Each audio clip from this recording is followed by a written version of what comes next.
a gravação está iniciada, então, né? Vamos dar início aí. Né?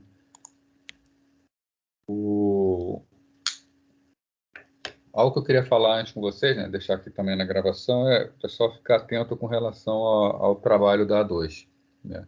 Por enquanto, só 2 grupos mandaram o que seria o tema deles, né? E é interessante que o pessoal comece logo a fazer isso, né? Que não é um trabalho que vai fazer do dia para a noite. Não é algo difícil de ser feito, mas leva um tempinho para fazer. Então é interessante não deixar acumular o trabalho da 2. Eu já passei logo no início do período, para vocês irem pensando nele. É importante que tomem cuidado com isso. Vamos iniciar o assunto de hoje, então? A gente vai começar a ver agora a unidade 3, que trata da nomeação, que é como se dá o nome aos sistemas, aos elementos, componentes de um sistema, né? E como esses nomes são traduzidos, especialmente endereços. Essa parte de nomeação está prevista em 2 dias, né, em 2 semanas.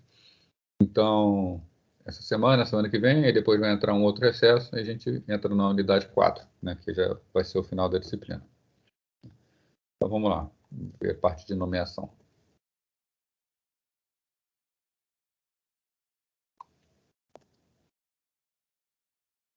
Bom, então, falando sobre nomes, né? Nomes, eles são muito importantes para sistemas computacionais, né? Nós não estamos acostumados a utilizar endereços, né? Quando queremos acessar determinado sistema. Nós colocamos nomes de máquinas e acessamos essas máquinas por nomes. Muito mais fácil para as pessoas, né? Pessoas estão acostumadas a utilizar nomes. E existem várias formas de se nomear sistemas. Então, nós vamos estudar aqui essas formas e vamos basicamente ver exemplos aí que são importantes, que são o exemplo do DNS na internet, vamos ver como são os nomes de sistemas de arquivos, e ver o exemplo do LDAP e seus derivados. Né? Então, nomes são importantes por quê? Né? Eles são usados para fazer compartilhamento de recursos. Se eu tenho um recurso a compartilhar interessante, que eu possa compartilhar por um nome, de uma forma facilitada. Né? Identificar entidades de maneira única. Então, se eu quero acessar uma determinada entidade, seja um usuário, um computador, um sistema, eu tenho que ter um nome que identifique de maneira única. Um sistema computacional não pode ficar em dúvida. Né? Eu não posso falar assim, eu quero falar com o João. Né? Que João? Tem que determinar muito bem quem é esse João. Fazer referências a localizações e por aí vai. Né? Então, para resolver esses nomes, é que nós precisamos implementar o chamado sistema de nomeação, que é o sistema que vai fazer a tradução do nome em algo que vai ser útil para a gente. Sendo que um sistema distribuído, que é o nosso foco, né, a implementação no sistema de nomeação costuma ser ela mesma distribuída. Né? Se vocês já conhecem, por exemplo, o DNS, o DNS é o sistema de nomes da internet, é um sistema amplamente distribuído. Existem milhares ou milhões de máquinas na internet encarregadas de fazer a tradução de nomes de máquinas em endereço IP, né, que é a essência do DNS. Então, vamos começar vendo alguns conceitos. Falar de nomes, falar de identificadores, falar de endereço. Bom, então, formalizar algumas palavrinhas. Né?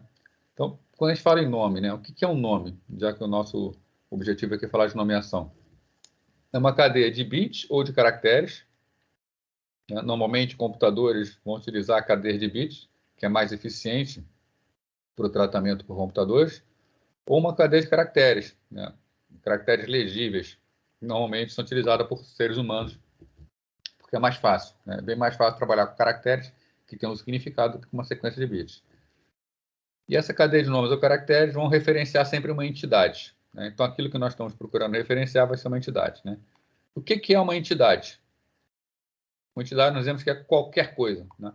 Por exemplo, o computador é uma entidade, impressoras são entidades, disco é uma entidade, né? Um próprio componente. Nós temos sistemas, por exemplo, que monitoram o comportamento de um disco, de um servidor, para saber se esse disco está tendo um comportamento adequado, se ele precisa de um tipo de manutenção. Né? Então, o disco ele precisa ter um nome para ser acessado. Né? Arquivos são nomeados, são entidades, processos, usuários, caixa postal, página da internet, grupo de discussão, né?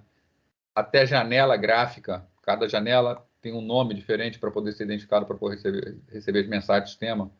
Mensagens são nomeadas, conexão de rede. Né? Então, tudo isso nós vamos considerar uma entidade. E uma entidade vai ter um nome para poder ser referenciado. podemos dizer o seguinte: as entidades elas são ativas, né? A entidade ela tem uma participação no sistema. Algo que é passivo não precisa ser nomeado, né? E entidades são acessadas por endereços, né? Nós estamos interessados aqui em acessar essa entidade. E os próprios endereços também são entidades. Tá? Então, ou seja, voltando àquele aspecto, o que é uma entidade? Qualquer coisa no sistema é uma entidade. Tá? E o endereço de um objeto, né? O que diferencia um nome de um endereço? O nome é um valor que identifica a localização do objeto. Tá? O objetivo do endereço é localizar um objeto, em vez do objeto em si. Né? Então, quando eu dou um determinado endereço, não estou dizendo o que é aquele objeto, estou dizendo que aquele objeto é, ou melhor dizendo, aonde aquele objeto está. Né? Eles são eficientes para acessar objetos, né? Eu preciso de um endereço se eu quero acessar aquele objeto, né? Mas eles são inadequados como meio de identificação, né? Inadequado por quê? Por que a gente não pode usar um endereço para identificar um objeto? Por duas razões, né? Todas elas atreladas ao fato do objeto poder ser movido. Então, a primeira razão, se eu associo um objeto a um endereço e esse objeto muda de endereço, eu perdi a referência para esse objeto. Tá? Então, ele não está identificando muito o meu objeto. E da mesma forma, como esse objeto saiu daquele endereço, um outro objeto pode assumir o endereço no qual ele estava. Né? Então, mais uma vez, vai acontecer o quê? Inadequado, porque dessa vez eu estou querendo referenciar um objeto e estou referenciando um outro que está onde é que ele estava anteriormente. Tá? Então, por isso nós precisamos ter nomes para identificar os objetos e precisamos ter um endereço para encontrar esse objeto. Basicamente, o que o sistema de nomeação vai fazer? Vai fazer a ligação momentânea entre o nome e o endereço. Tá? Esse é o objetivo de um sistema de nomeação. Bom, temos ainda os chamados nomes puros. O que são nomes puros? Padrão de bits não interpretados. O endereço IP, por exemplo, é uma sequência de bits. Nós até escrevemos, utilizamos como caracteres, como 4 bytes, né, separados por pontos. Então, valores de 0 a 255 separados por ponto em 4 campos. Mas, na verdade, o endereço IP é uma sequência de bits. Né, e sem muito significado. A gente sabe que tem um significado para roteamento e tudo mais, mas o endereço em si não tem significado para as pessoas. Né? Então, isso é o que a gente diz que são nomes puros. Né? Já os nomes não puros contêm informação sobre o objeto que nomeia. Né? Por exemplo, localização sobre a informação da localização do objeto. Tá? Um endereço da internet, por exemplo, o nome de uma máquina na internet dá uma ideia da localização, da ideia do país, da ideia da organização onde ela está. Né? Que é diferente do endereço IP, que a gente não pode fazer afirmação nenhuma. Os nomes puros sempre precisam ser pesquisados antes de poderem ser utilizados. Sempre. Né? Por exemplo, se eu forneço o nome de uma determinada máquina na internet, ou um determinado link de internet, ele tem que ser pesquisado para que eu possa saber onde está a localização dele, para que possa ser encontrado. E aí vem a parte de resolução. Né? Nós dizemos que o nome é resolvido quando ele é convertido em dados sobre o recurso ou objeto nomeado. Então, eu tenho um nome de um recurso. Quando eu passo por um sistema de nomeação, ele é resolvido. Ele obtenho informações sobre aquele recurso. Né? Essa associação entre o nome e o objeto é chamada de vínculo, ou binding. Tá? Nós vimos essa função de binding quando nós vimos aqui na aula que a gente fez sobre o laboratório, que existe uma função bind, né? Que é a função que é encarregada de fazer a vinculação entre um socket e seu endereço IP. Né? Então, o socket, por exemplo, é um identificador que vai ser resolvido no endereço para que possa ser utilizado. Essa associação entre o nome e o endereço é chamado de vínculo. Nós temos ainda a questão de atributos. Né? O atributo é o valor de uma propriedade que é associada a um objeto. No final dessa unidade, na semana que vem, nós vamos trabalhar bem forte essa parte de atributo, que é a parte do LDAP. Né? O LDAP é utilizado, é a base, por exemplo, que é utilizado pelo Active Directory da Microsoft, onde os objetos têm todos uma série de atributos. Tá? Um atributo importante de uma entidade, por exemplo, é o seu endereço. Tá? Então, uma entidade ela tem vários atributos, um dos mais importantes para a gente é o endereço. Alguns exemplos aqui. Né? O DNS faz um mapeamento de nome de domínio internet para atributos de um computador. Por exemplo, endereço IP, tipo de entrada, período durante o qual a entrada permanecerá válida. Né? Quando é feita uma consulta DNS, nós não obtemos simplesmente o endereço de uma determinada máquina. Nós recebemos, além do endereço, os tipos de entradas que ela tem, né? E, importantíssimo, por quanto tempo essa informação é válida. Então, quando é feita uma tradução de um nome endereço IP pelo DNS, o DNS fornece também o tempo de vida. Né? Já um serviço mais completo que o DNS, que é o Serviço de Diretório X500, nós podemos, por exemplo, fazer um mapeamento do nome de uma pessoa em atributos como, por exemplo, o número de e-mail, número de telefone, conta da pessoa, uma série de outras informações. Né? É um serviço, esse aqui, baseado em atributos.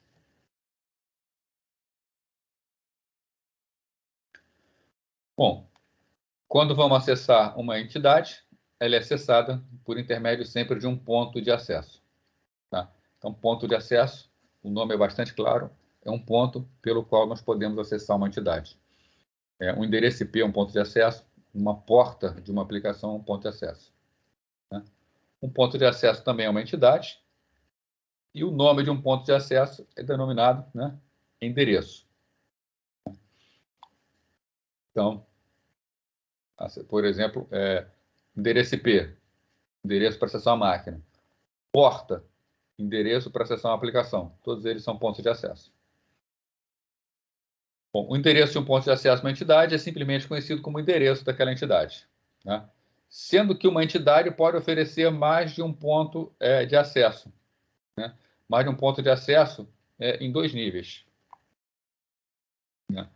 Uma determinada entidade ela pode estar associada, por exemplo, dá endereço da internet, fica mais claro, né, para a gente entender as coisas. Uma determinada entidade ela pode ter dois endereços IP diferentes. Na verdade, então, ela pode estar sendo acessada por duas localizações diferentes. Isso é bastante comum por máquinas conhecidas como proxy. Os proxies elas possuem mais de uma porta de rede para uma rede interna, uma porta de rede para uma rede externa. O firewall também é um exemplo de uma entidade que possui mais de um ponto de acesso. Né? Assim como uma determinada aplicação, para ela ser acessada, ela precisa de quê? Imagina uma máquina que está rodando a aplicação, existe um processo sendo executado. Essa máquina precisa ser encontrada. Então, nós temos, por exemplo, o endereço IP que identifica essa máquina. É um exemplo de endereço. Agora, o acesso à máquina em si, normalmente pouco interessa para as pessoas. As pessoas querem acessar processos que estão na máquina. Né? Seja um servidor, seja um jogo, seja qualquer coisa. Né? Então, existe aqui um processo que está executando numa determinada máquina. E essa máquina ela possui vários processos. Então, não nos adianta enviar a informação para a máquina correta, porque quando chega na máquina, ainda é necessário definir para qual dos processos devem ser entregues. Né? No caso da internet, isso é definido por uma porta. Então, quando a informação chega na máquina, a máquina tem que enviar, né, o sistema operacional da máquina tem que enviar para a porta correta. Né? Então, um exemplo é quando um processo hospedeiro, né, usa uma combinação de endereço IP, que identifica a máquina, e o número de porta que identifica o processo na máquina. Então, nós precisamos de dois níveis de endereço para acessar aquela informação.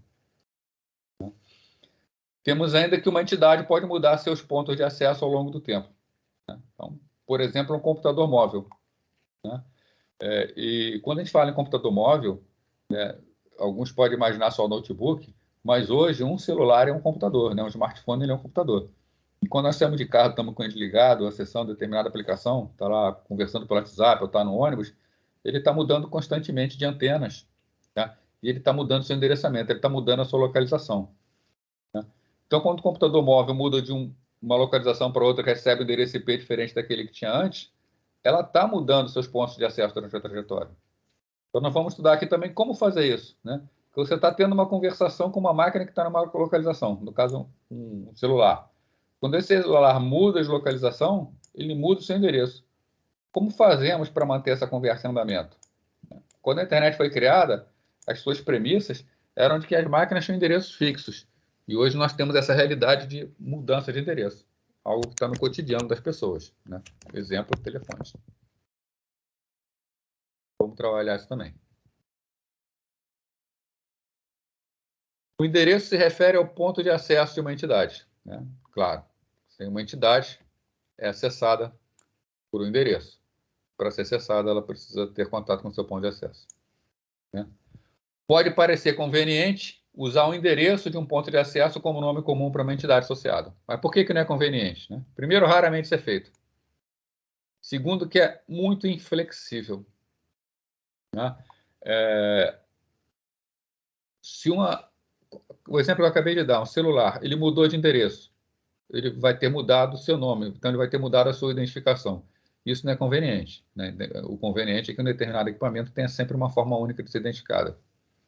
E, principalmente, é que frequentemente não é amigável para seres humanos, né? Se eu perguntar para vocês aqui, se vocês precisarem acessar a página da UVA, né? Qual o endereço que vocês vão utilizar? Basicamente, todo mundo já sabe, né? Mesmo que não soubesse, alguém que não é aluno da UVA não sabe. Qual a primeira coisa que o cara tenta? www.uva.br. Né? Para seres humanos, fica bem tranquilo imaginar um endereço como esse ou até decorar. Agora, qual é o endereço do ponto de acesso da UVA? Né? Eu não sei dizer aqui, mas vai ser algo como 200.58, né? O endereço IP. Isso falando em IPv4, se for IPv6, endereço pior ainda. Quem é que vai conseguir ficar decorando o endereço das entidades que precisa acessar, né? Então, não é muito amigável. Por isso que nós precisamos de sistemas de nomeação, que deem nomes mais fáceis para as pessoas. Então, é melhor deixar que um serviço seja conhecido por um nome separado, independentemente do endereço do servidor associado. No caso aqui, o serviço conhecido por www.uva.br, independente de qual seja o servidor, e até mesmo onde esse servidor esteja.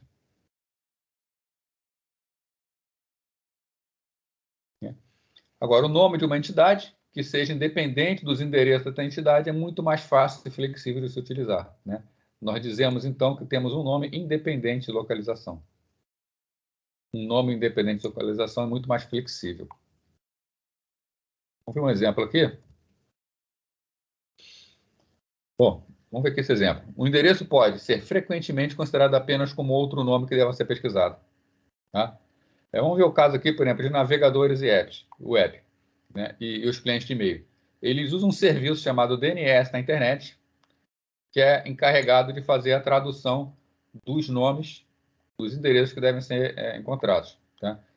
O endereço IP ele deve ser pesquisado para se obter o endereço fixo da rede como endereço Ethernet MAC, tá? Vamos ver então isso aqui, esses dois níveis de endereçamento. Alguém chega e clica em cima de um endereço para poder acessado. Nós temos a chamada URL na web.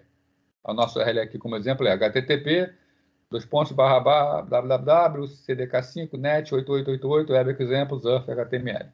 Vamos tentar acessar isso aqui, né? Qual a quantidade de informações que tem aqui dentro? Tá? Primeira parte, HTTP, está dizendo o protocolo que deve ser utilizado. Tá? Então, está identificando como aquela informação vai ser acessada. Na segunda parte do endereço, nós dizemos que é o endereço do hospedeiro, né? Está identificando em qual máquina essa informação deve ser buscada. Se nada for dito com relação à porta, vai ser utilizada a porta padrão do HTTP, que é a porta 80. Nesse exemplo aqui, está sendo usada a porta 8888. Então, nós estamos dizendo explicitamente aonde se encontra a aplicação dentro daquele hospedeiro. E dentro da aplicação, nós temos uma pasta, que é a pasta Web Examples, e dentro dessa pasta o arquivo URF.html. Então, nada está aí por acaso, né? Quando o browser recebe essa informação, o que ele faz? Ele já sabe que vai ser utilizado o protocolo HTTP, então ele precisa traduzir o nome, www.cdk5.net. Para isso, ele faz uma pesquisa no servidor DNS, né? Ele consulta servidores DNS, a pesquisa vai transcorrer, nós vamos ver para frente os modos de fazer a pesquisa DNS, e quando o DNS fizer a tradução para ele, isso vai ser traduzido no endereço IP. Bom, então, a primeira parte da nomeação está feita. Eu obtenho endereço IP, né? Com a parte do endereço IP, eu preciso acessar uma máquina. Mas olha o que nós temos aqui, né? Eu já perguntei, né? A grande maioria, acho que todos já fizeram a disciplina redes de computadores. Então, vou considerar que vocês já sabem, né? Se vocês tiverem alguma dúvida do que eu vou falar, por favor, avisa aí. Um computador tem uma placa de rede, hardware, né? Isso é implementado pela camada de enlace, né? A grande maioria das máquinas usa o padrão I3E 802, seja o 802.3 para Ethernet, seja o 802.11 para Wi-Fi. Tá? Então, aqui nós estamos falando em hardware, enlace, placa de rede.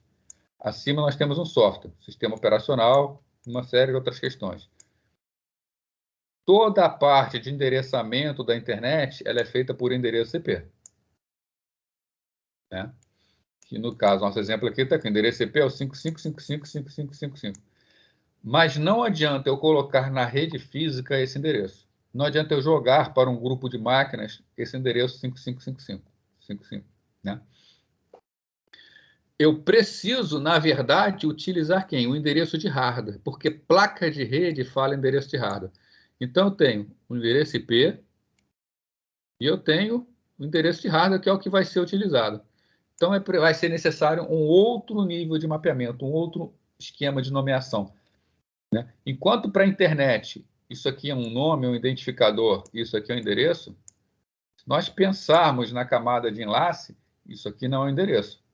O endereço IP não é endereço. Quem é endereço é endereço MAC.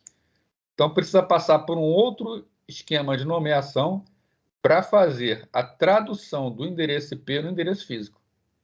Aí sim eu consigo efetivamente acessar a máquina pelo hardware, pela interface de rede, né? Então, chegou na interface de rede o hardware, a informação sobe lá para as camadas de software. Beleza. Aí, quando chega na camada de software, que já aconteceu esse mapeamento, aconteceu essa transmissão, eu preciso informar para o sistema operacional. Ó, eu quero acessar o endereço 8888. O endereço 8888 está me identificando uma das aplicações da máquina. Aí, para essa aplicação, eu vou falar, dentro do endereço web examples, tem o arquivo earth.html, que é o que eu quero. Aí, nesse momento, o meu cliente vai receber esse arquivo lá no browser dele. Tá? Então, muita coisa acontece em termos de nomeação, em termos de mapeamento, em termos de resolução de endereço, para uma simples consulta, para um simples pedido de uma página HTML. Tá? Então, as coisas funcionam de uma forma um pouco mais complexa daquilo que a gente imagina. Tá ok isso aí? Alguém ficou com alguma dúvida? Quer que entre em mais detalhe aí? Eu explico novamente. Então vamos lá.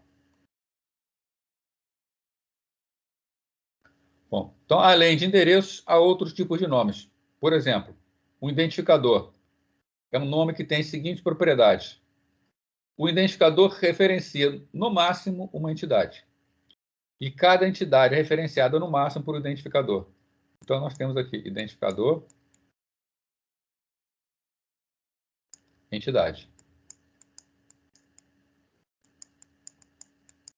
Numa relação 1 para 1. Tá? E ainda, o identificador sempre referencia a mesma entidade, nunca é reutilizado. Tá? Falei aqui para vocês, por exemplo, que uma entidade é uma pessoa, o nome de uma pessoa é uma entidade. Né? Então, vamos lá. Vou imaginar que num sistema é cadastrado um usuário Fábio. Tá? Então, lá, Fábio é cadastrado no sistema. O que é isso? Né? Isso aqui é um usuário? Isso aqui é um identificador? Normalmente, no sistema operacional, isso aqui não é um identificador. Quando eu crio um usuário, para esse usuário é criado um ID. Né? Na linguagem dos sistemas operacionais, é um UID, User ID, ID de usuário. Esse User ID é associado a uma série de atributos. Um dos atributos dele é o nome da conta, Fábio. Né? Se eu venho aqui e apago a conta Fábio do sistema, apaguei, não existe mais esse usuário Fábio. Aí mais adiante eu me arrependi. Não, não era para ter apagado a conta de Fábio. Aí eu vou e crio outro usuário Fábio. Adiantou? Né? Quem já trabalhou com sistemas operacionais aí sabe que não adianta de nada. Né? Não adianta de nada por quê? Porque é criado outro ID, né? Diferente daquele anterior, mas que tem o mesmo atributo do anterior, o mesmo atributo de conta, Fábio. Né? mas não são a mesma pessoa para o sistema operacional. Minha vontade era que fosse, mas não é. Tá? Então, identificador é diferente de um nome qualquer. Né? O identificador, ele identifica de forma única uma determinada entidade. Né? Se eu tiver, por intermédio de backup, como recuperar aquele UID antigo, tá? Aí eu crio um novo usuário com esse mesmo ID. E para esse novo usuário, eu resolvo chamar de Felipe. E eu reaproveitei aquele UID, coisa que eu não devia fazer, mas fiz, reaproveitei. Nesse caso, Felipe é o mesmo usuário que Fábio anterior, mas esse novo Fábio não é. Né? Porque o que vale para o sistema é o ID do usuário. Né? Então, o identificador sempre referencia a mesma entidade, nunca é reutilizado. Né? Se eu quis criar outro usuário aqui chamado Felipe e eu usei mesmo o ID de Fábio, eu estou recuperando, né, algo que já existia antes, mesmo tendo mudado o atributo do nome dele.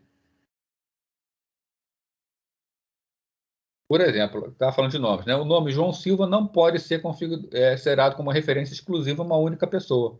Até porque quantos João Silva existem? Né? Tem vários João Silva. Então, preciso de algo que realmente identifique de maneira única. Se o endereço puder ser designado novamente para uma entidade diferente, não podemos usar o endereço como identificador. Então, isso aí está claro. Né? O endereço ele pode ser utilizado, então não serve como identificador. Em muitos sistemas, endereços e identificadores são representados sob uma forma que só pode ser lida por máquina, uma forma de cadeia de bits. Né? O identificador do Linux, por exemplo, é um número inteiro, o identificador de usuário. Né?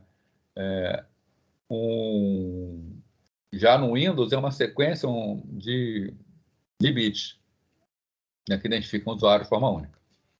Né? Outro tipo importante nome é aquele construído para ser utilizado por seres humanos. Né? Nesse caso, é chamado nome amigável aos seres humanos, em geral representado por uma cadeia de caracteres. Né?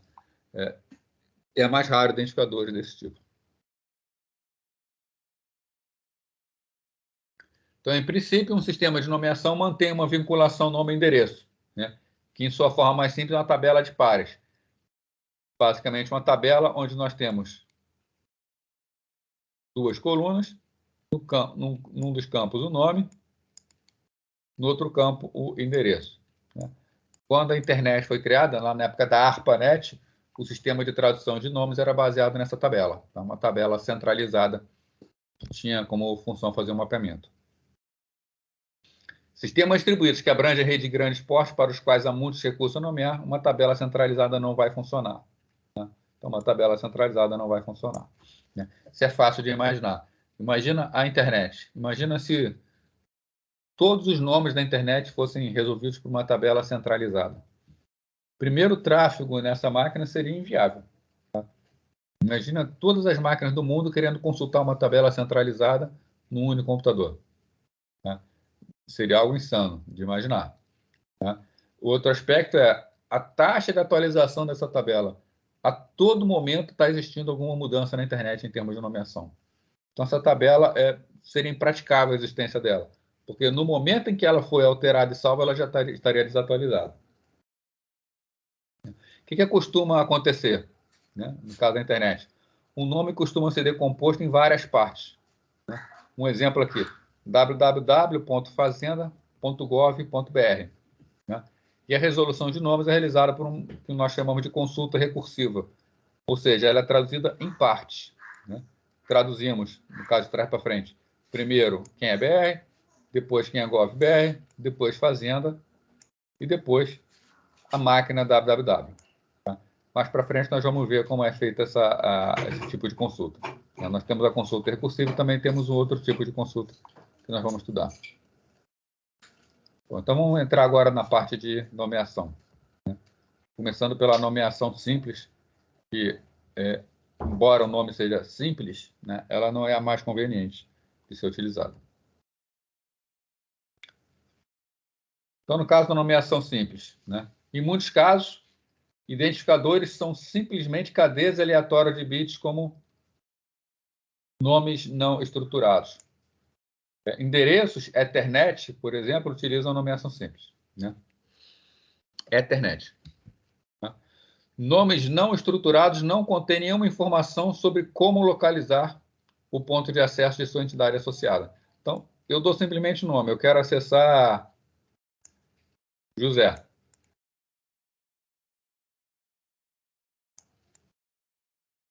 O que é isso?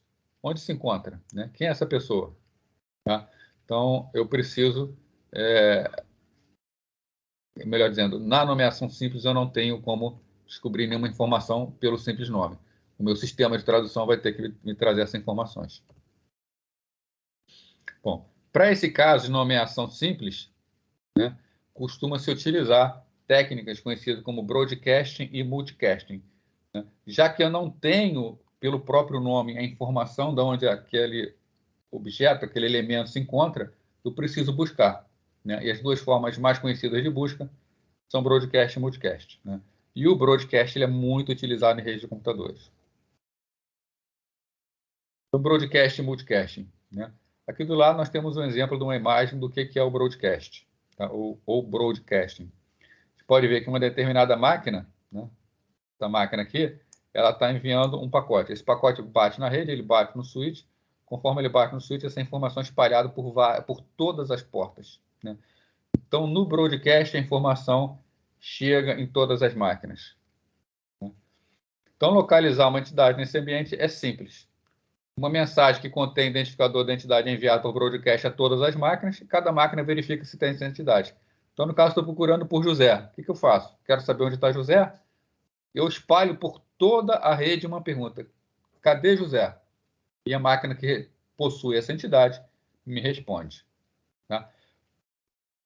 Pode parecer algo arcaico demais, mas é, por exemplo, o princípio utilizado pelo protocolo ARP. Né? O ARP ele é o responsável por fazer o mapeamento do endereço IP no endereço Ethernet.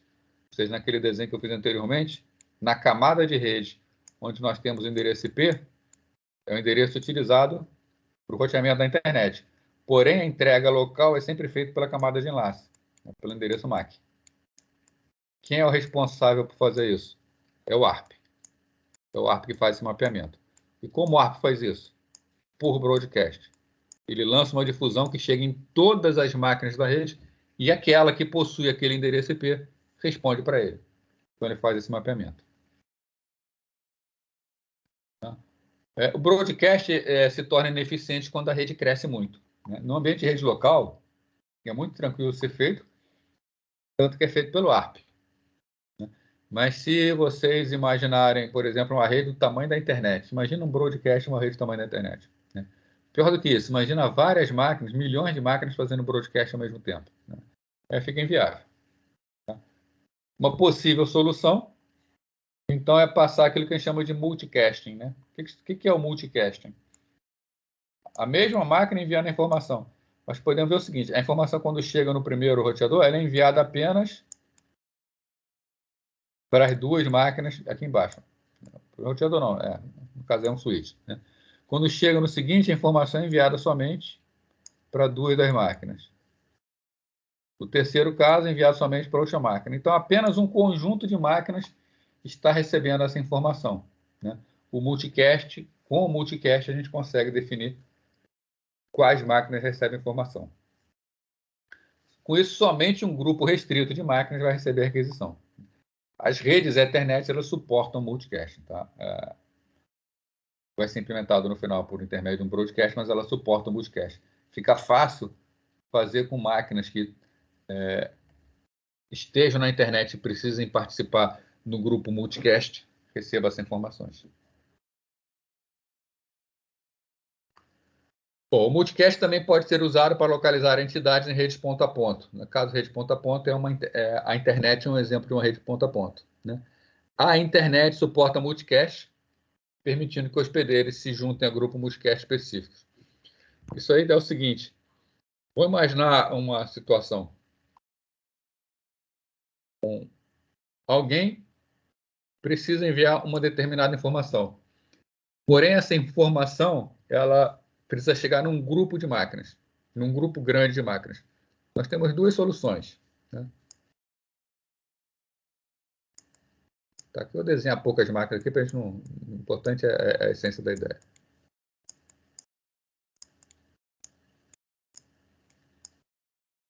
Vamos imaginar que essa informação precisa chegar nas máquinas que estão com X. Aqui nós estamos botando apenas 3 máquinas, mas imagina isso numa rede muito grande. Uma situação seria, o servidor que precisa mandar essa informação, ele manda 3 pacotes individuais, um para cada máquina. Né? Se eu estou falando em 3 máquinas, é até aturável. Agora, imagina um servidor que tem atrelado a ele milhares de máquinas. Tá? E mais do que ter milhares de máquinas recebendo a mesma informação, basicamente ao mesmo tempo. Tá? Qual servidor forneceria isso? Por exemplo, um IPTV, tá? Mandando dados de uma TV de programação em tempo real para vários computadores, uma rádio na internet mandando música para vários equipamentos ao mesmo tempo. Então, são sistemas que facilmente têm milhares de clientes recebendo a mesma informação ao mesmo tempo. Né? Então, eu tenho 2 soluções. A mais simples seria o quê? O servidor envia milhares de vezes a mesma informação, uma para cada destinatário. Os enlaces próximos a esse servidor vão ficar congestionados. Né? Outra solução é usar o multicaching. Como funcionaria aqui o multicaching? Uma informação sai de forma única e nesse roteador ao longo do caminho ele tem a informação que tanto máquinas à esquerda quanto máquinas à direita devem receber. O que o roteador faz? Esse roteador ele copia essa informação e manda ela para as 2 portas. Então a informação ela é propagada, ela é criada, ela é reproduzida durante a sua transferência. Né? Quando chega nesse outro roteador ali, ele sabe que tem uma máquina em cima e uma máquina embaixo para receber. Então ele manda uma cópia para cima e uma cópia para baixo.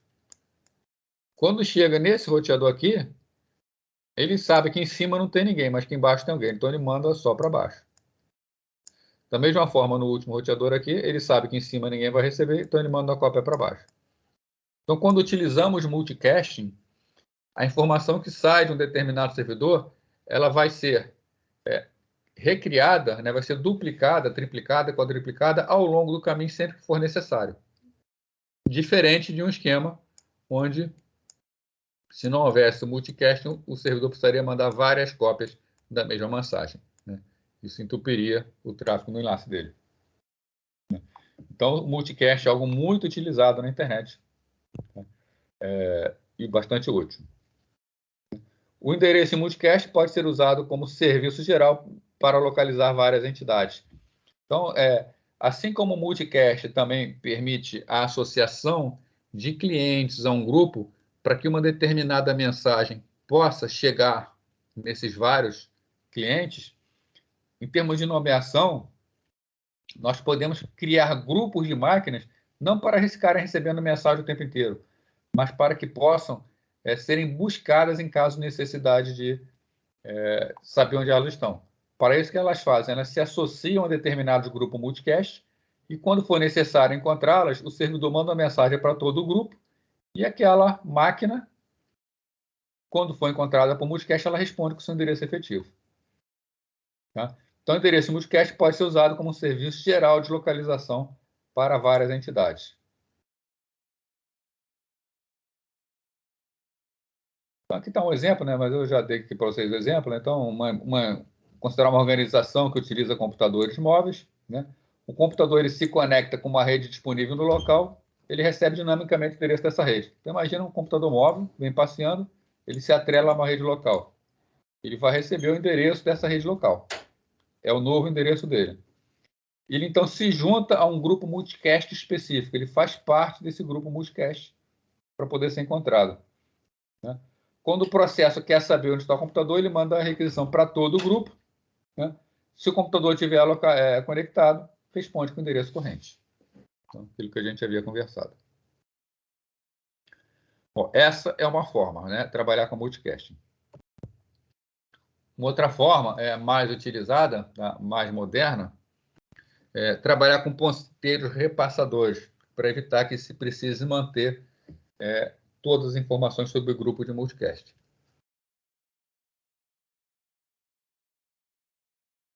Então, essa abordagem popular, né, que é usada para localização de entidades móveis, tá? Esses ponteiros repassadores, eles foram criados basicamente pensando em problemas de encontrar um celular. Tá? Ainda aqueles esquemas antigos de celulares, onde nem sequer se pensava smartphone nem nada. Para fazer chamada mesmo. Você pega o teu celular, você está andando com ele por uma cidade. E você, de repente, precisa ser encontrado no meio de uma cidade. Como que uma operadora vai saber aonde você está? Né? Então, o esquema de ponteiros repassadores foi criado pensando nesse tipo de localização. E é claro que isso a gente estende facilmente para computadores móveis. Né? Então, quando eu estiver comentando aqui, seria interessante se vocês fossem pensando no esquema de uma busca de um celular. Então, vamos imaginar o seguinte. Uma entidade está numa localização conhecida como A. E ela se move para uma outra localização B. O que A faz? Desculpa, o que a entidade faz? Ela deixa em A uma referência para a sua nova localização em B. Então, a gente está assumindo o seguinte, todo mundo espera encontrar a entidade em A. Então, sempre buscará essa entidade A. O que essa entidade faz quando ela vai para B? Ela deixa em A, ó, se alguém me procurar, eu estou ali. Estou em B. Então, deixa um ponto, por isso que é chamado ponteiro repassador. Repassa para a sua localização em B. A principal vantagem é a simplicidade. É bastante fácil implementar isso, é bastante fácil entender o funcionamento. Né? Então, o cliente ele pode consultar o endereço percorrendo a cadeia de ponteiros repassadores. Então, vamos imaginar o seguinte, né? Numa rede de celulares. Então, cada círculo desse aqui são células de telefonia celular. E eu estou andando por uma cidade. Né? Ao andar por essa cidade, vou deixar meu rastro. Então, eu saí da minha célula nativa, passei por uma série de células. E, nesse momento, eu estou nessa última célula. Como funcionaria o esquema de um ponteiro repassador? A minha localização nativa, que a gente chama, é a minha célula base, está aqui. Então, se houver uma chamada para o meu celular, a chamada é direcionada para a célula onde espera se encontrar meu celular. Só que eu não estou mais nessa célula. Eu deixei uma informação aqui de que eu estou na célula seguinte. Então, o meu ponteiro é passar para a célula seguinte. Aqui eu deixei uma informação da outra célula para onde eu fui. Quando eu vou para uma outra célula, fica lá a informação. Né? Então, vão ficar, ao longo do trajeto que eu fiz, uma série de ligações entre uma célula e outra. Essas ligações é que são chamadas de ponteiros repassadores. Mas tem as suas desvantagens também. Né? Quais são as desvantagens? Uma cadeia para uma entidade de alta mobilidade pode tornar tão longa que localizar aquela entidade tem um custo proibitivo. Né? Eu fico passeando por uma cidade inteira, eu sou uma pessoa que ando muito, eu vou deixar uma série de ponteiros repassadores ao longo do caminho. Com isso, eu vou estar sobrecarregando o sistema. Todas as localizações intermediárias de uma cadeia terão que se manter parte da cadeia por o tempo que for necessário. Então, liguei meu celular, estou passeando e eu estou deixando rastro e todo mundo tem que manter as informações de todo mundo. Então, para uma determinada célula, todos os celulares que já passaram por aquela célula terão que estar registrados nela por um ponteiro repassador. Né? Sem contar que imagina eu viajando pela cidade durante dias e está uma tripa de ponteiros repassadores por toda a cidade. Tá? Fica algo um pouco difícil. Tá? Ainda tem a vulnerabilidade nas SOPs. Vamos supor que eu dei algum problema numa célula, nessa célula aqui ela perdeu energia, ela foi reinicializada. Todos os ponteiros repassadores que passam por essa célula aqui se perderam. Né? Então, esses equipamentos que passaram por ali vão ter dificuldade em serem encontrados. Então, é importante o quê? Manter cadeias relativamente curtas, né? E garantir robustez desses ponteiros repassadores. Né? Basicamente, o que é feito? Basicamente, é de tempos em tempos, pegar o meu celular aqui, desculpa aí. Pegar o meu celular, mudar a caneta aqui, mudar o celular voltar a ser azulzinho novamente, o meu celular que está nessa célula aqui, eu acho que já passou muito tempo, o meu celular solicita ao sistema que vá na célula origem dele e coloque direto um ponteiro repassador para cá. Assim, novas solicitações a partir desse momento já encurtam a cadeia. Então, o que fazem os sistemas? De tempos em tempos, contactam a sua base e, com isso, toda essa cadeia de ponteiro repassador pode ser esquecida. E a gente fica com cadeias menores, alivia o espaço nos sistemas intermediários. E como ficam, por exemplo, objetos que são acessados por meio de uma chamada de procedimento remoto? Um RPC. Um RPC, nós vimos que funciona da seguinte maneira. Nós temos um cliente que tem um stub.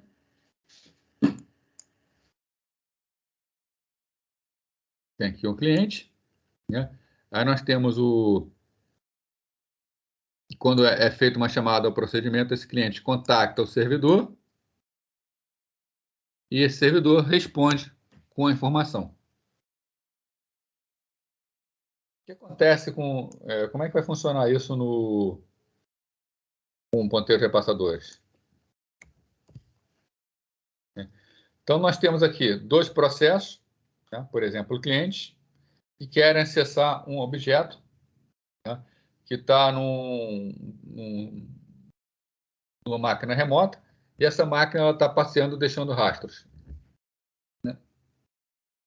O cliente P1 vai solicitar essa informação a quem? Ele vai fazer uma invocação ao local onde ele acha que aquela máquina estava, a base daquela máquina. Bom, então ele tem o seu apêndice de cliente fazendo contato com o apêndice de servidor. Nós vimos isso na RPC. Só que o servidor não está aqui, o servidor é uma entidade móvel. Então, o servidor ele vai ser encontrado via ponteiros repassadores, e da mesma forma como esse processo aqui recebeu a informação do cliente, ele repassa essa informação para o servidor, aonde o servidor estiver. O servidor recebe e processa. Normalmente, o caminho de volta é direto. O servidor recebe também o endereço do cliente que fez a solicitação. Para evitar o quê? Para evitar que essa informação precise ficar passando por uma cadeia até voltar ao cliente. Então, com isso, a gente economiza tempo, economiza processamento, economiza memória intermediária.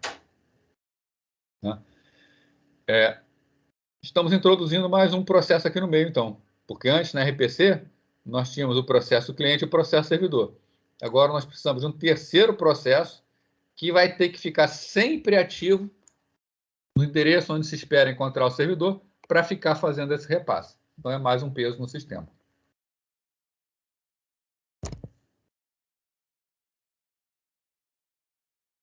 Então, como ficam objetos que podem ser acessados por meio de um chamado de procedimento remoto? A migração é completamente transparente para o cliente. Nós vimos aqui um esquema de middleware que faz a implementação no SAN RPC, que ele encontra um servidor numa localização fixa. Mas existem sistemas de middleware que fazem essa localização para sistemas móveis. E da mesma forma como que na programação do RPC fica transparente para o cliente que a máquina é uma máquina remota, toda essa parte de endereçamento, encaminhamento, também tem que ficar transparente para o cliente. O cliente, ele sequer no RPC, ele sabe que está acessando uma máquina remota, muito menos que essa máquina está se movimentando. Então, tem que ser tudo transparente, tem que ser transparência e localização. E uma invocação de objeto transporta a identificação do apêndice de cliente de onde a invocação foi iniciada. Aquilo que eu havia comentado com vocês.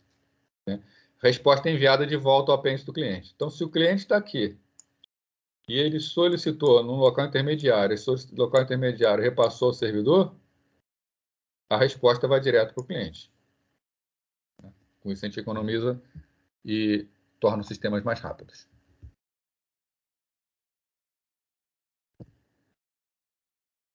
Bom, temos também uma outra abordagem para localizar, que é chamada abordagem baseada na localização nativa. É quase como um ponteiro repassador, mas diminui bastante os níveis. Então, a utilização de broadcast e ponteiros repassadores impõe problema de escalabilidade. Qual o problema de escalabilidade? Broadcast teria que passar pela rede inteira. Multicast, nós precisamos ficar criando grupos de multicast pelas redes. Já ponteiros, repassadores, eles criam longas cadeias que podem ser problemáticas, conforme nós já vimos. Então, para suportar isso, foi introduzido o conceito que nós chamamos de localização nativa. A localização nativa costuma ser o lugar onde a entidade foi criada. Ou criada, ou em muitos sistemas, quando é muito móvel, o sistema consegue levantar em qual local a entidade móvel passa mais tempo. E ele passa a associar essa localização nativa com o local onde ele passa mais tempo.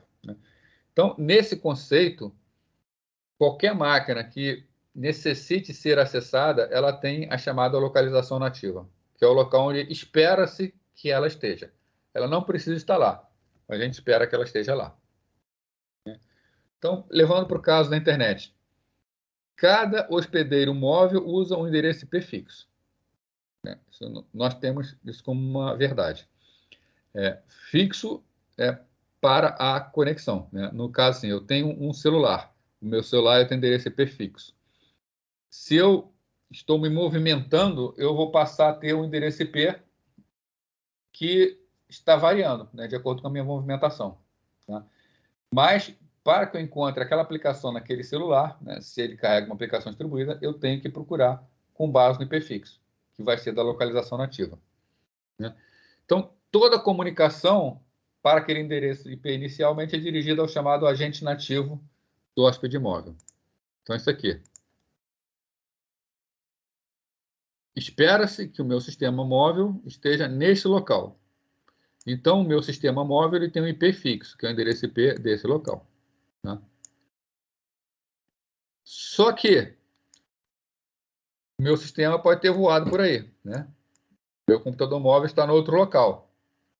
Como que ele vai ser encontrado por esse IP fixo se ele está no outro local? E o IP ele é associado a um espaço geográfico. Então, para isso, é que a gente diz que existe um chamado agente nativo. Agente nativo. Então, quando o meu sistema móvel está na minha localização, ele pode ter esse IP fixo. Quando ele sai, fica um agente nativo, esse agente nativo ele fica associado ao endereço IP fixo do meu sistema móvel. Então, esse agente nativo está situado na rede local correspondente ao endereço fixo. Sempre que o hospedeiro móvel passar por outra rede, ele requisita o endereço temporário. Então, endereço IP fixo. Quando ele chega na outra rede, eu tenho um IP temporário. O endereço IP dessa rede temporária. O que ele faz? Ele informa ao agente nativo com o endereço IP temporário. Então, sempre que ele recebe, o que ele faz? Ele entra em contato com o agente nativo e ele diz qual é o seu endereço. Esse endereço externo, esse IP temporário que ele obtém, é conhecido como Carry-off Address, e ele é registrado no agente nativo. O que acontece se esse meu agente ele for para uma outra rede agora? Nessa outra rede, ele terá um outro endereço IP, esse outro endereço IP será registrado no agente nativo. O agente nativo esquece aquele IP anterior. Então, é uma técnica que lembra a técnica de ponteiros repassadores, só que haverá sempre um único ponteiro, não haverá mais uma cadeia de ponteiros repassadores.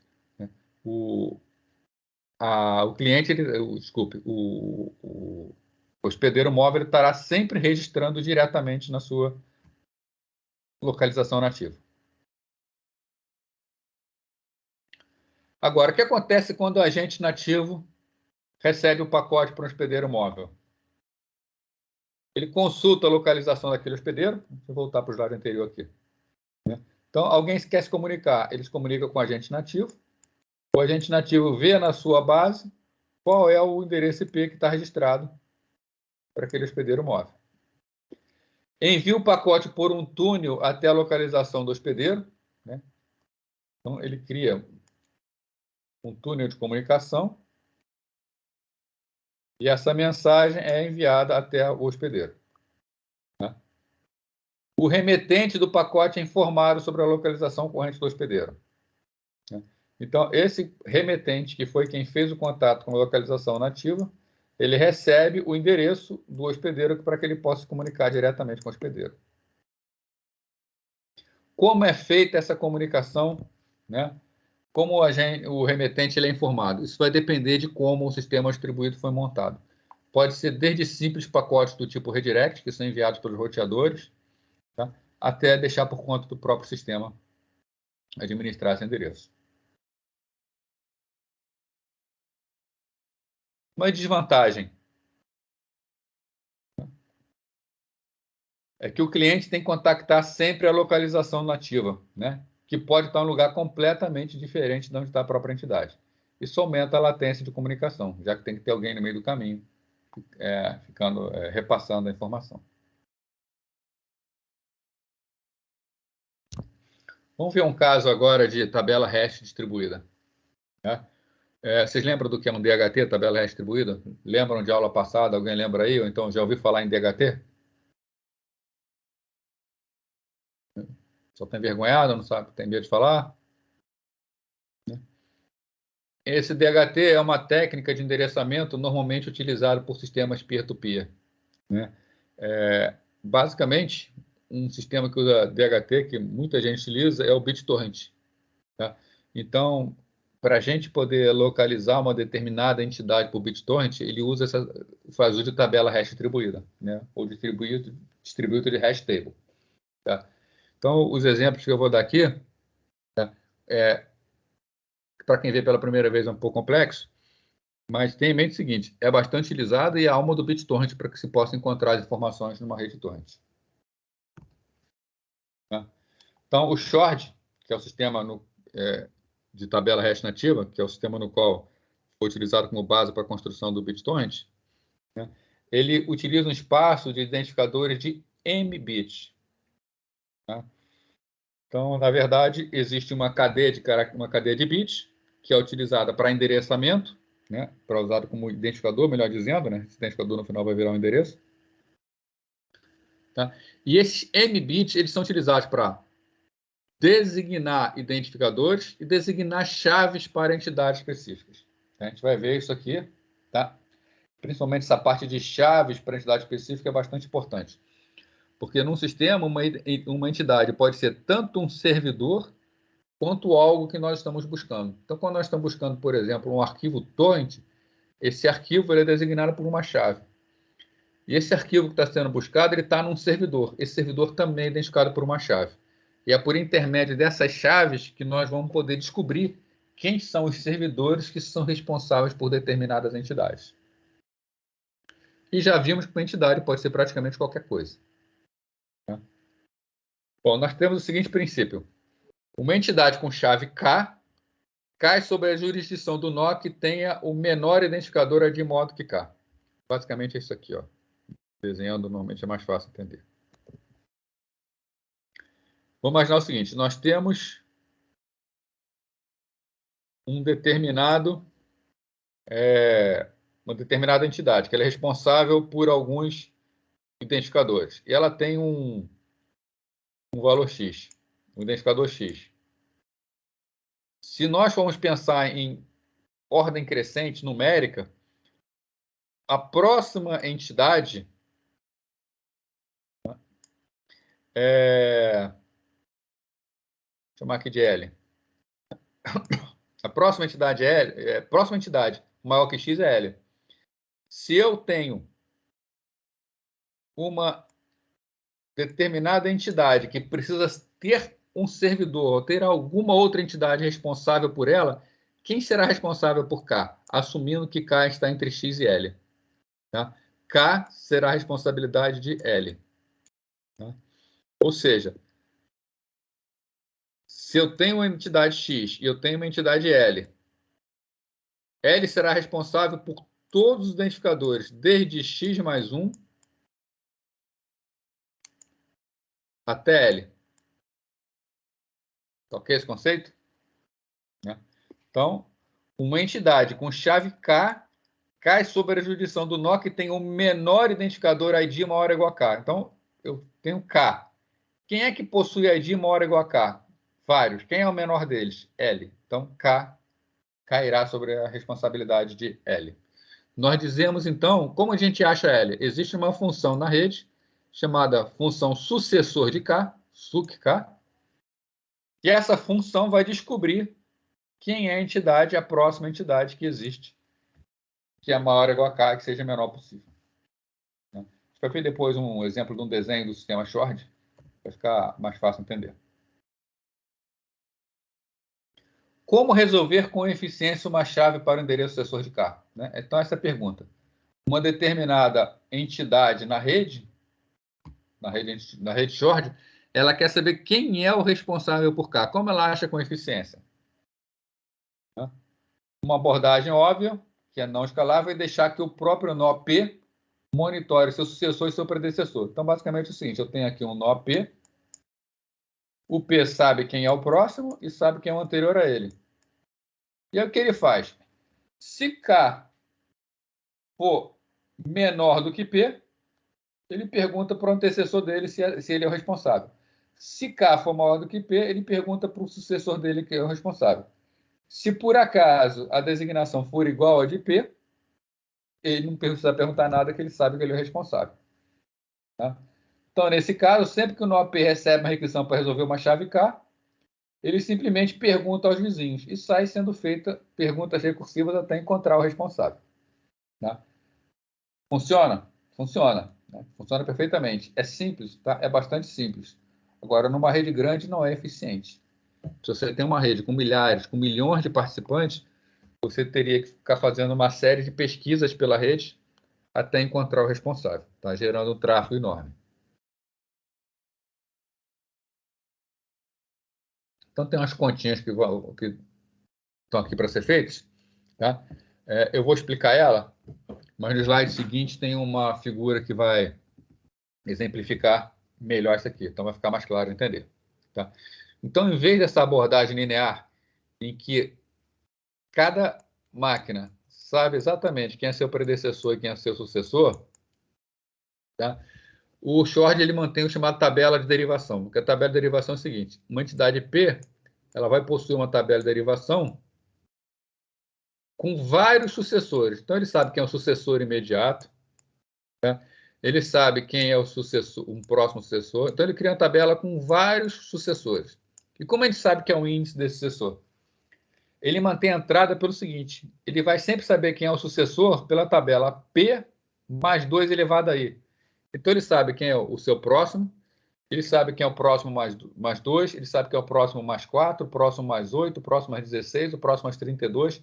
Então, ele está dando saltos cada vez maiores. Ele sabe quem é que está perto, ele sabe um que está a uma distância maior, ele sabe um que está mais longe ainda, ele sabe um que está bastante distante.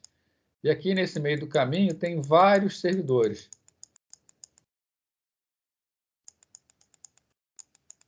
Então, ele pode saltar, às vezes, centenas, milhares de servidores utilizando uma tabela de derivação. Tá? Então, a iésima entrada da tabela aponta ao nó que sucede ao nó P por, no mínimo, 2 elevado a I menos 1. Então, ele consegue pular, no mínimo, 2 elevado a I menos 1 servidores. Fica muito mais rápido essa busca. Tá? Então, essas referências são atalhos. Tá? E como ele faz para consultar uma chave K? O nó P repassará imediatamente a requisição ao nó Q com o índice de J na tabela de derivação, P' onde? Né? Q igual a FT J menor que K, que é menor ou igual a FTJP de J mais 1. Basicamente, está falando o seguinte, tá? Vou explicar essa conta aqui, que é mais fácil ver. Né? Eu tenho, então, uma série de servidores. Então, eu tenho um ponteiro repassador para um servidor. Ponteiro repassador não, desculpe, é um índice, né? Uma tabela de derivação para vários. E essa tabela de derivação, na verdade, ela possui entradas que são identificadores. Eu quero procurar por identificador K. Eu olho aqui os valores. Olho o primeiro valor, vou chamar aqui de A. Olho o valor de A, olho o valor de B. K está entre A e B? Não. Então ele vai procurar para o próximo. Entre C.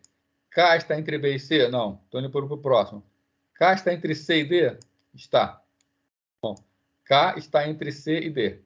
Para quem ele passa, então? Ele repassa para C.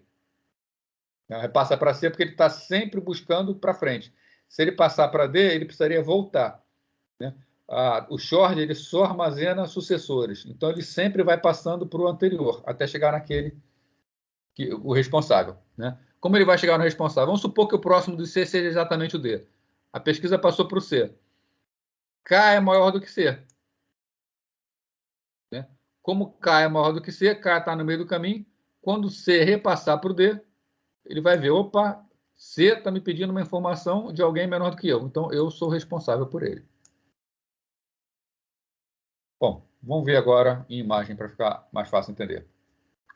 Aqui tem dois exemplos, tá? Aqui está escrito só um exemplo, eu vou mostrar dois. Vamos imaginar o seguinte.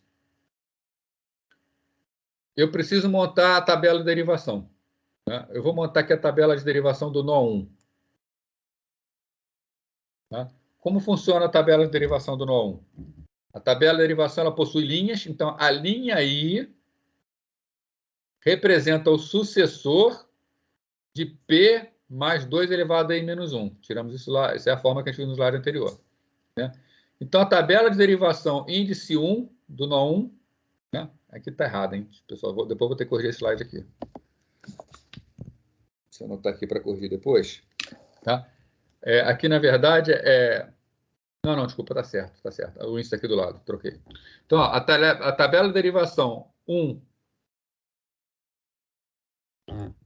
tá? Aqui é 2, aqui é 3, aqui é 4, aqui é 5. E aqui é tudo 1.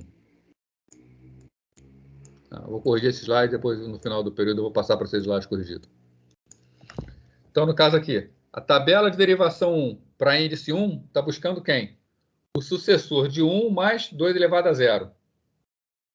2 elevado a 0 é 1, então o sucessor de 2 é 4. Índice 2 da tabela, 1 mais 2 elevado a 1.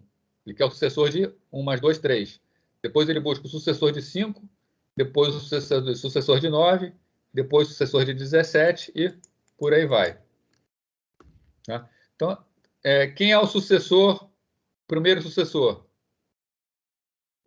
Vamos olhar aqui na nossa tabelinha. Quem são os nós que estão fazendo parte do sistema? É o nó 1, é o nó 4, é o nó 9, é o nó 11. Então, quando o sistema monta essas tabelas, o que ele monta? Quem é o sucessor de 2? O sucessor de 2 é 4. Tá? Então, sucessor de 2, 4. Quem é o sucessor de 3? O sucessor de 3 é o 4 também. Né? Então, 4. Quem é o sucessor de 5? O sucessor de 5 é o 9. Tá? Então, 9. Quem é o sucessor de 9? É ele mesmo. Né? Quem é o sucessor de 17? Né? Que é o 1 mais 2 elevado a 4. O sucessor de 17 é o 18. Né? Então, como seria, no nosso caso aqui, a resolução para K igual a 26?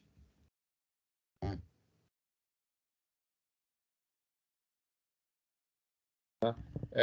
Então, eu estou no nó 1, e o nó 1 precisa saber quem é o responsável pelo elemento 26, né? Pela entidade 26. O nó 1 ele verifica quem é, na tabela do nó 1, o menor valor para o 26. A gente vê que nenhum valor aqui da tabela do nó 1, que tem 5 linhas, passa de 26. Então, o que o nó 1 faz? Ele pula direto para o último, que é o 18. Por isso, ele pula uma série de servidores sem necessitar fazer a verificação. Então, ele vai e consulta direto o 18. Quando chega na tabela do 18, a tabela 18 aqui. 20, 20, 28, 28, 4. Né? Ele quer saber para quem? Ele quer saber para 26. Então, ele tem 20, 20, 28. Né? Ele tem que ficar dentro daquela regra. Ele tem que botar sempre entre os dois. Então, entre o 20 e o 28, ele vai passar, então, para o 20. Então, ele repassa a consulta para o 20. A tabela do 20. Ele tem que encontrar alguém menor, o maior deles menor que 26. O menor deles é 21. Então, ele repassa para o 21. Quando chega no 21, ele sabe que ele não é o responsável. Ele não é o responsável porque 26 é maior do que ele. E o próximo dele é o 28. Então, o que ele faz? Ele repassa para o 28. E o 28 vai ver. Como o anterior dele é o 21, ele é o 28, e está procurando pelo 26. Ele é o responsável pelo nó. Da mesma forma, vamos ver uma outra consulta aqui. O que acontece se forem para números maiores? Vou imaginar o seguinte, que o 28 aqui quer resolver para k igual a 12.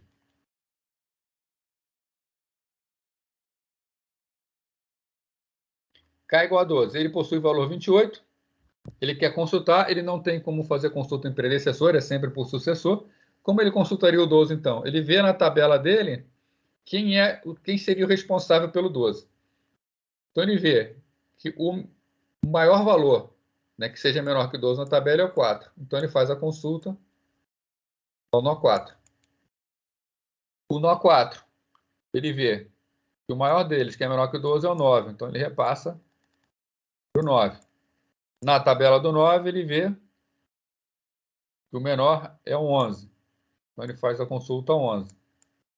Quer consultar o valor 12, não é responsabilidade dele, porque ele é menor que 12, então ele repassa para o 14, e a gente encontra que é o responsável pela entidade 12. Tá? Então, é assim que é feita a busca no sistema short, né? No caso do BitTorrent, na tabela hash distribuída dele. Lembrando aqui, qual é o objetivo disso? Se a gente percebe o seguinte, o primeiro salto é um salto grande, depois a tendência é que sejam feitos saltos menores até chegar no destino. Isso aqui está uma rede pequena, uma rede com poucos nós, uma rede com 32 nós. Mas se imaginarmos uma rede com milhares, com milhões de nós, a quantidade de saltos que são economizados é imensa. Tá? E também, quanto maior o tamanho da tabela de derivação, mais precisos são os saltos.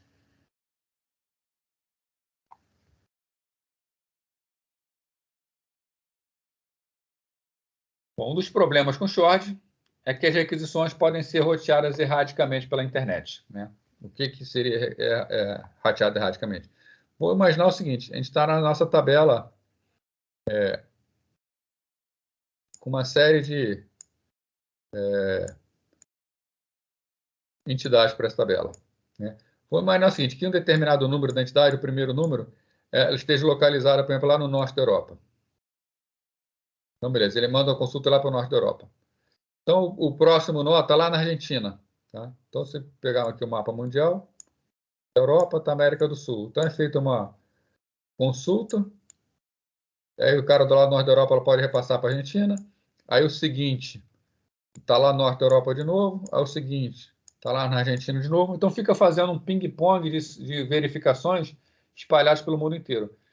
Então, para tentar evitar essa anomalia, tá, essa dificuldade que torna o sistema um pouco mais lento, os projetos eles costumam também definir endereços com base em localização geográfica, né, para tentar manter as buscas localizadas, o mais localizada possível. Tá? Então, a complexidade um pouco maior que tem em cima da distribuição dos endereços. A distribuição não é completamente aleatória, mas visando sempre buscar saltos menores. Bom, vamos aí para o nosso próximo assunto. Antes disso, alguma questão com relação aí à tabela hash distribuída, como é o esquema para achar endereço?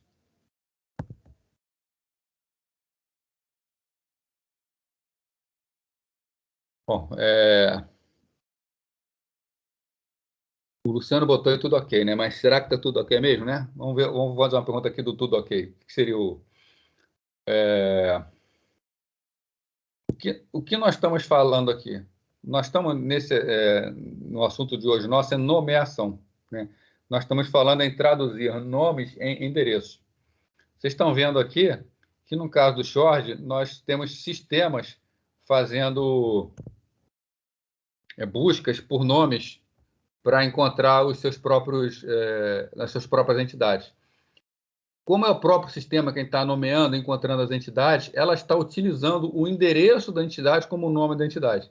Então, vocês estão vendo a complexidade que é para fazer uma nomeação, né? O sistema é realmente complexo, né?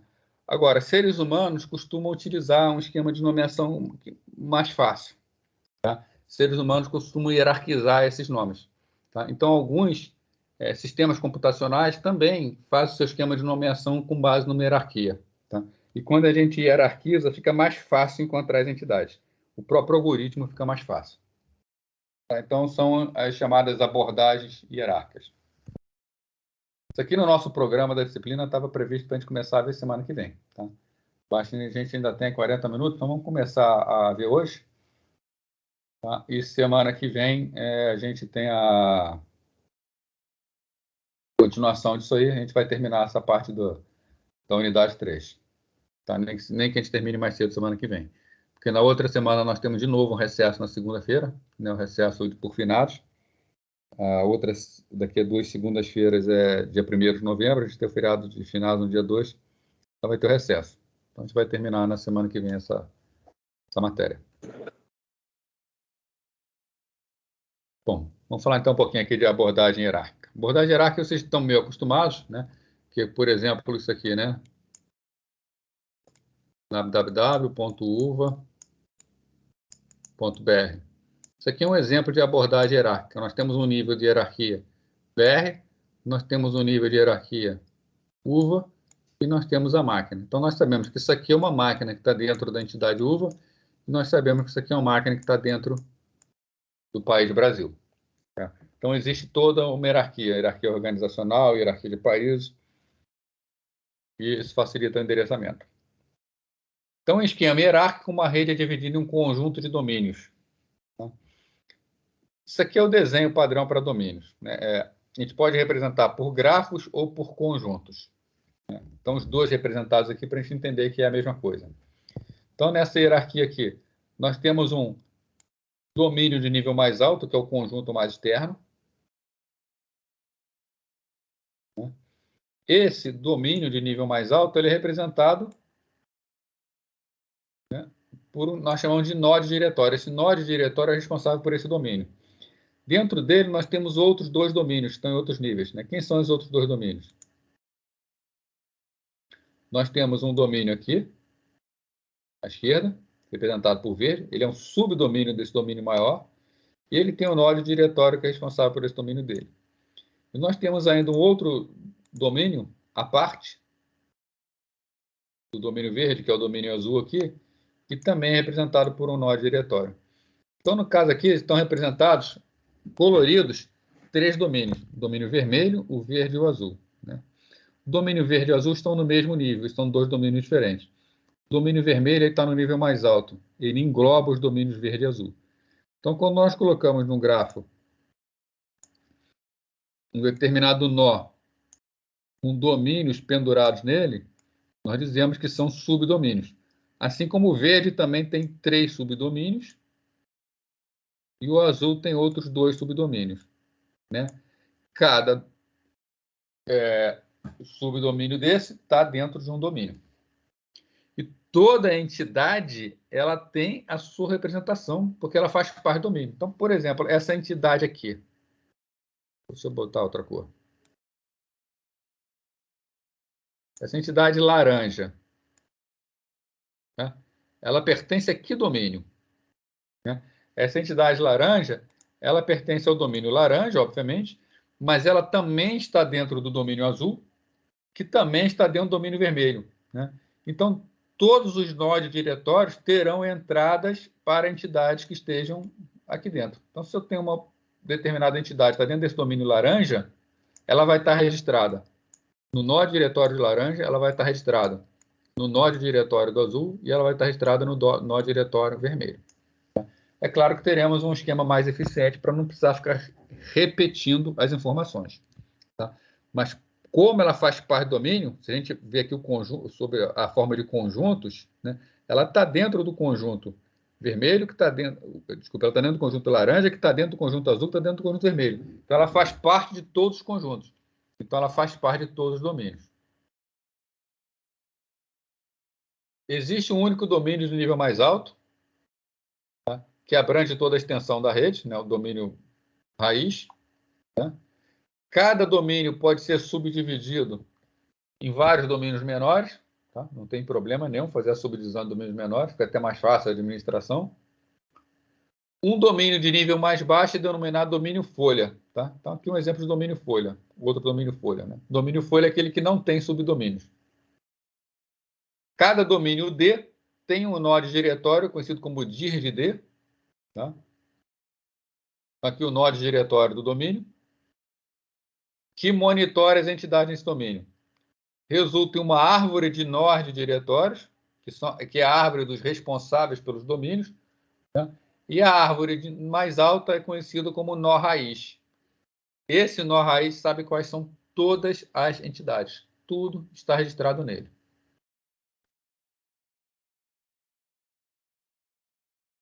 Como a gente monitora o paradeiro de uma entidade? Então, vamos lá.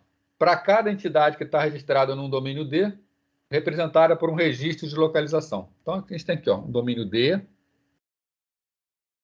e eu tenho uma entidade E, que está dentro desse domínio D. Né? Esse domínio D ele tem um registro de localização, é o dir de D. A gente está representando aqui pelo diretório N. Então, dentro aqui, existe um registro, e essa entidade ela está registrada nesse registro.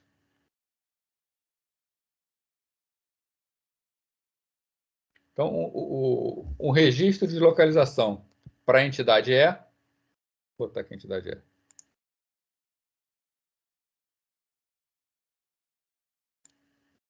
Então, eu tenho uma entidade E qualquer, né? E o endereço dela está registrado aqui em N. Tá? Agora, esse domínio é um subdomínio, né? Eu tenho o domínio D, o domínio dele é um subdomínio de D'.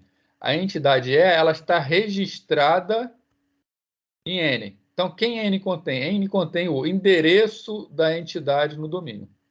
Tá? Endereço. Né? Da mesma forma, eu tenho um domínio pai aqui. Domínio D'. O D' tem um diretório N'. Como essa entidade aqui ela faz parte também do domínio pai, ela também precisa estar registrada no diretório do domínio pai. Né? Mas o que ele registra? Enquanto o diretório do domínio onde se encontra a entidade, ele possui o endereço da entidade, o registro de localização para E, ele contém apenas um ponteiro para N. Né?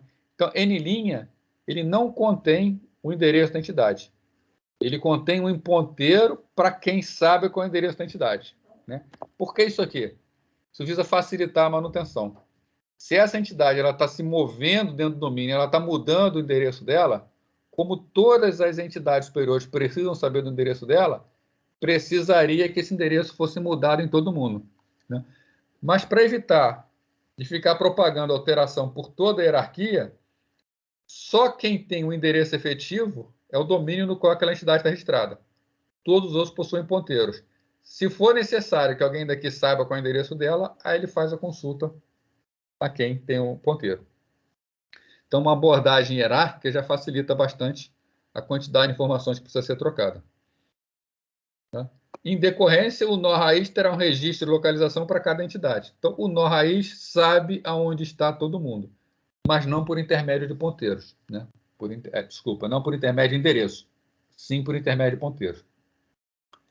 Ainda, cada registro de localização armazenará um ponteiro para o nó diretório do próximo subdomínio. Então, nessa hierarquia, vou voltar para a imagem anterior, né? Eu tenho nó diretório, possui um ponteiro para o próximo, possui um ponteiro para o próximo, vai descendo todos os níveis até chegar na entidade.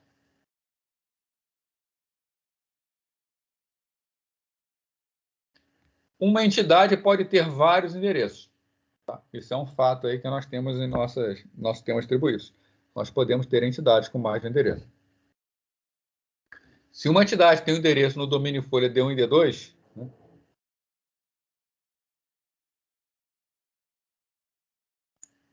Vou pegar aqui. Então, tem uma entidade que ela está registrada no domínio D1 e no domínio D2. Tá?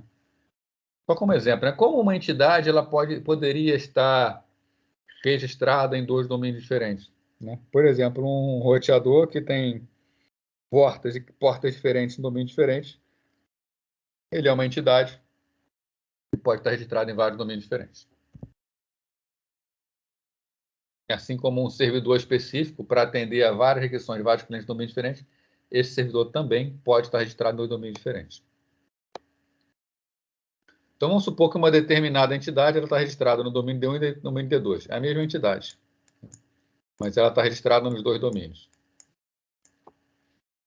Tá? O nó de diretório de menor domínio que contém ambos terá 2 ponteiros para cada subdomínio.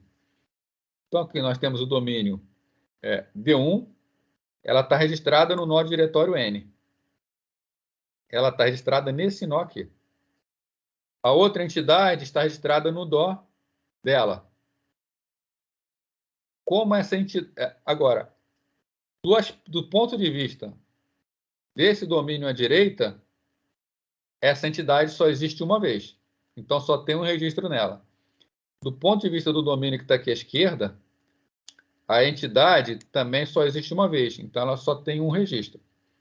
Agora, aqui no domínio M, de nível mais alto, essa entidade ela tem 2 registros, porque ela está em 2 domínios diferentes.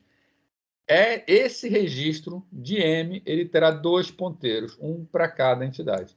Então, ó, um ponteiro para cada nível da hierarquia. E quem estiver acima de M, por exemplo, esse outro nível aqui, ele também sabe da existência da entidade E. Mas para ele, novamente, está tudo no mesmo domínio. Então, ele terá apenas um ponteiro. Né? Então, quem é a entidade que sabe, né? Quem é o nível que sabe que existem 2 entidades? Tá? É aquele nível no qual ele pode acessar por 2 domínios diferentes.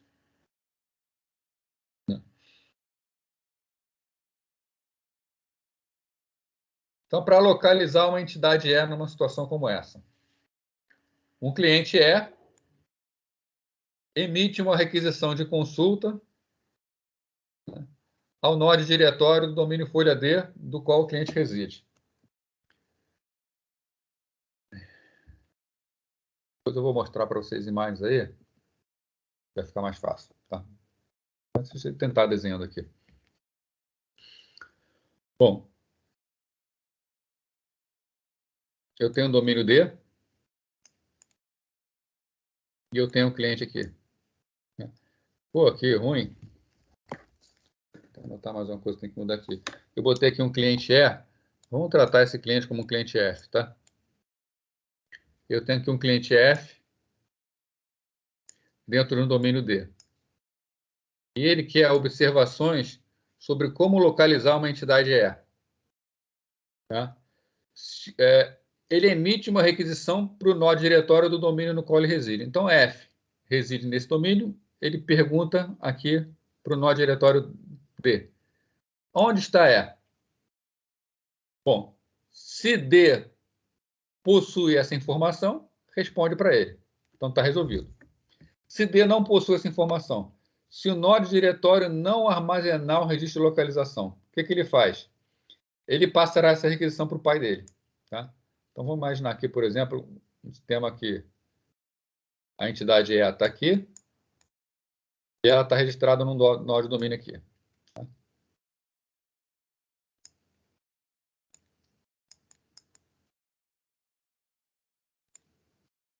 Então, F passou para D. Perguntou, onde é que está a entidade E? A entidade E ela está registrada aqui, ela está registrada aqui e ela está registrada aqui. Né? Então, D não sabe onde está. Então, ele passa para o pai dele. Né? Passou para o de cima a consulta. Né? O que o pai faz? A mesma coisa. Se ele sabe, ele responde. Como ele não sabe, o que ele faz? Repassa para o de cima, para o pai dele. Até que quando chega no de cima, existe um registro. Quando existe registro, ele chega ao nó diretório M, que armazena um registro de localização para a entidade E. Né? Então, essa solicitação que ele faz agora, ele passa para o de baixo, já que ele tem um ponteiro, ele não possui endereço, ele passa para o próximo, E esse próximo, que é quem tem o registro IE, ele possui o endereço.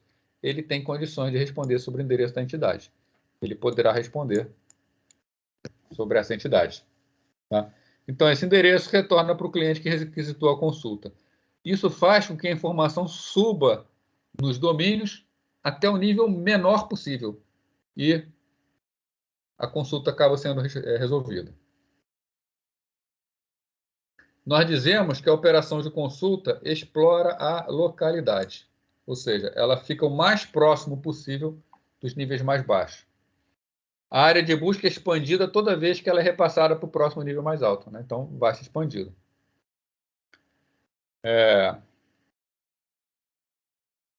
Agora vamos ver o outro lado. A gente viu o lado da consulta, né? Agora vamos ver o lado de uma entidade E que cria uma réplica do domínio folho D no qual ela precisa inserir seu endereço. Vamos ver aqui no caso aqui é isso aqui, ó. Vou pegar um desenho que está aqui, ó. Uma entidade E, ela vai inserir o seu registro num determinado endereço. Já existe o endereço da entidade E no lado direito, mas ela quer inserir aqui também no lado esquerdo. Como é essa inserção? Está fazendo vai e vem aqui. A busca a gente considera que a entidade E que criou réplica no domínio na qual não precisa inserir esse endereço, a inserção é iniciada no NORD de D. Então, ela inseriu e ficou registrado no seu nível. Né? Imediatamente repassa a requisição para a inserção a seu pai. O pai também repassará a requisição de inserção. Então, vai sendo repassado de pai em pai até chegar no nível mais alto. Tá? Então, o que aconteceu? A entidade registrou aqui, ele avisa ao pai dele, o pai dele faz o registro, tá? E vai avisar quem? Vai avisar ao pai dele. Só que o pai dele já tem o registro, porque essa entidade já tem um endereço também em algum domínio. Como já existe um registro aqui, o que acontece? O nível de registro para aqui, é criada mais uma entrada com um novo ponteiro, tá? E nós passamos a ter a situação que está no lado direito. Nós temos a entidade registrada em 2 domínios. Se alguém do outro lado precisar chamar, a consulta chega no M sabe que existe a entidade em 2 domínios diferentes. Então, a própria inserção também aproveita esse conceito de localidade, uma vez que todos no caminho têm que conhecer, uma vez que chegou num nó que já conheça, é nítido que os nós superiores também já conhecem. Esses nós superiores já conhecem, está resolvida a situação. Então, o nó M armazenará um ponteiro por registro de localização, né? Foi aquilo que a gente colocou aqui. Ele não registra o endereço, mas simplesmente um ponteiro. Né? Aonde estão registrados os endereços? Os endereços estão registrados no nó de diretório. Então, aqui possui endereço, aqui possui endereço. Os nós superiores possuem apenas ponteiros.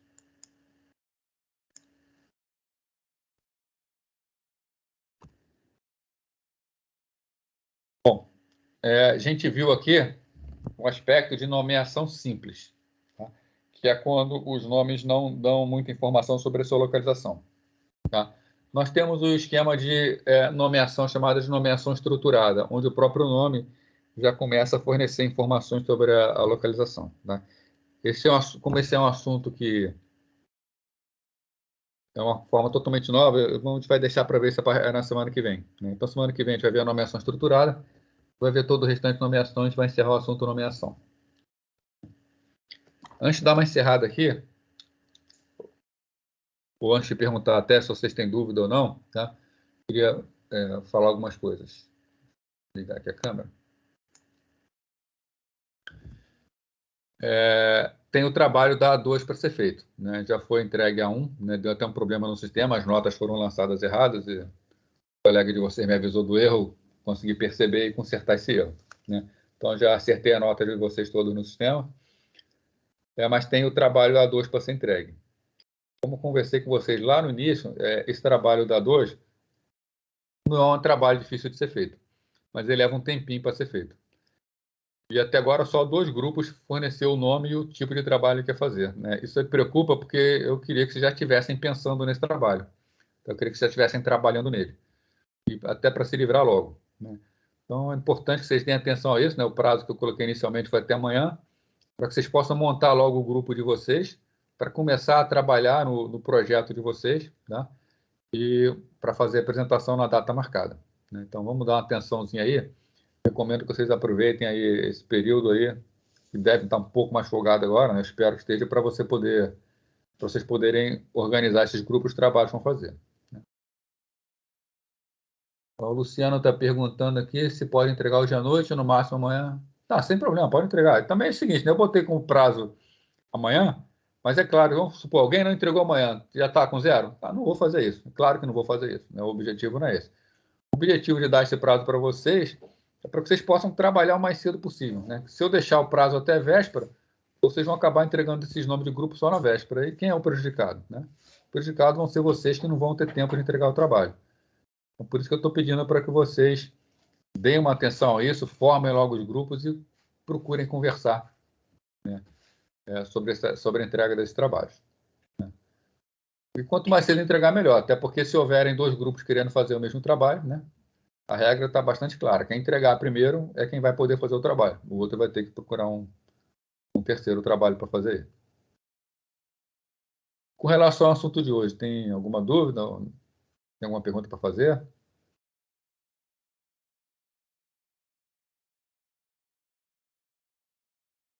Bom, só para dar uma finalizada aqui, então, vou só comentar o seguinte. As unidades 1 e 2, eu sei que teve aquela parte teórica inicial bastante maçante, né? E vocês ficavam vendo aquela teoria, mas no final a gente fechou a unidade 1 e 2, vendo a parte de programação por RPC e por RMI, né? Fechando em algo mais prático, né?